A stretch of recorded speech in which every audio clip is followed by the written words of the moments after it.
The self-respect movement advocated a casteless society devoid of rituals and differences based on birth. The movement declared rationality and self-respect as the birthright of all human beings and held this as more important than self-rule. The movement declared illiteracy as source for subordination and promoted compulsory elementary education for all. The movement demanded women's emancipation, deplored superstitions, and emphasized rationality. The movement also advocated self-respect marriage. Self-respect movement championed not only the cause of the non-Brahmin Hindus but also that of the Muslims. The self-respect movement extolled the lofty principles of Islam such as equality and brotherhood.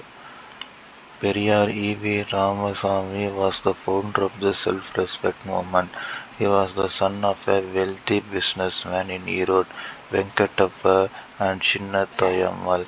Though possessing little formal education, he engaged in critical discussions with scholars who used to be patronized by his devout father. As a young man, he once ran away from home and spent many months in Varanasi and other religious centers. The first-hand experience of Orthodox Hindu religion led to his disillusionment with religion. On his return, he took care of his family business for some years. His selfless public service and forthrightness made him a popular personality. He held different official positions of Europe that included the chairmanship of municipal council 1918-1919. As president of the Tamil Nadu Congress Committee, Periyar proposed a resolution regarding the rights of the untouchables to temple entry. In the name of caste dharma, the lower caste people were denied access to the temples and streets surrounding the temple. In Vaikom, a town in the then princely state of Travancore and in present-day Kerala, people protested against this practice. In the initial stages, George Joseph of Madurai played big role. After the local leaders were arrested, Periyar led the movement and was imprisoned. People hailed him as Vaikom Veerar. In the meantime, he was disturbed by the caste-based discrimination in the dining hall at the Cherammadevi Gurukulam school, which was run by V.V. Subramaniam, a Congress leader with the financial support of the Tamil Nadu Congress Committee. Periyar was disappointed when, despite his objections and protests against this discrimination, the Congress continued to support the iniquitous practice in the Gurukulam. Periyar started the self-respect movement in 1925. Periyar understood the relevance of mass communication in spreading nationalist thought. He started a number of newspapers and journals such as Kudi, Arasu, Democracy, 1925, Revolt, Puratchi, Revolution, 1933, Pagutharivu, Rationalism, 1934, Viduthalai Liberation, 1935.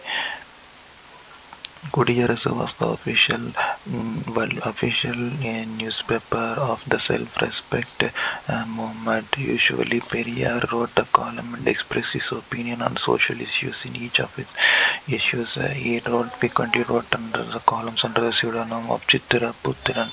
Periyar had a close relationship with Singaravlar, considered the first communist of South India and is a pioneer of Buddhism. In 1936, Periyar got translated into Tamil with Dr. B. R. Ambedkar's Annihilation of Caste.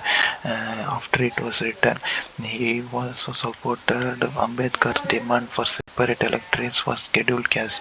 In 1937, in opposition to the Rajaji's government's move to introduce compulsory Hindi in schools, he launched a popular movement to oppose it. The anti-Hindi agitation had a big impact on Tamil Nadu's politics. Periyar was imprisoned for his role in the movement. When he was still in jail, Periyar was elected the president of the Justice Party. Thereafter, the Justice Party merged with the self-respect movement. It was registered as Davidar Kalagavi 1944. Rajaji, the Chief Minister of Madras State 1952-54, introduced a vocational education program that encouraged importing school children with training in tune with their father's occupation. Periyar criticized the Skola Kalvi Thittam and opposed it tooth and nail. His campaigns against it led to the resignation of Rajaji. K. Kamaras became the Chief Minister of the state. Periyar died at the age of 94, 1973. His mortal remains were buried at Periyar Chidal, Madras. Periyar Chidal was critical of patriarchy. He condemned child marriage and the Devadasi system, institution of temple cults. Right from 1929, when the self-respect conferences began to voice its concern over the plight of women, Periyar had been emphasizing women's right to divorce and property. Periyar objected to terms like giving in marriage. This, he said, treats woman as a thing. He wants it substituted as Valkai Tunai, a word for marriage taken from the Tirukkural.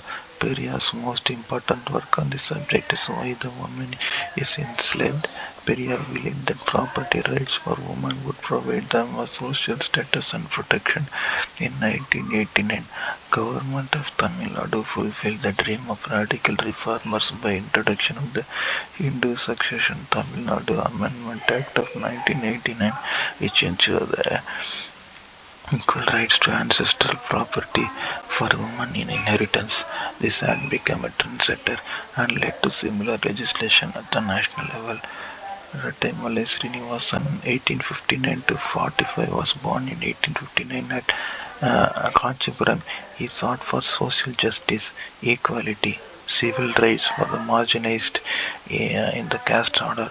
He was honored with such titles such as Rao Sahib 1926, Rao Bahadur 1930, Diwan Bahadur 1936 for his social selfless services. His autobiography, Jiva Sarita Surukam, a brief autobiography, was published in 1939 and is one of the earliest autobiographies. Rattai Srinivasan, who had experienced the horrors of untouchability, worked for the progress of the deprived caste. He founded the Adi Dravida Mahajana Sabha in 1893.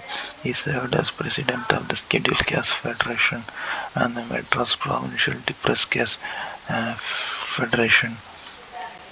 A close associate of Dr. B. R. Ambedkar, he participated in the first and second roundtable conferences held in London 1930 and 1931 and voiced the opinions of the marginalized sections of the society. He was a signatory to the Puno Pact of 1932. Mailai Chinnathambi Raja, 1883 to 1943, popularly known as M.C. Raja, was one of the prominent leaders from the depressed class. Raja started his career as a teacher and wrote different textbooks for schools and colleges. He was one of the founding members of the South Indian Liberation Federation Justice Party. He became the first elected legislative council member 1922 and 26 from the depressed classes in the Madras province. He functioned as the deputy leader of Justice Party in the Madras Legislature Council. In 1928, he founded the All India Depressed Classes Association and was his long-time leader.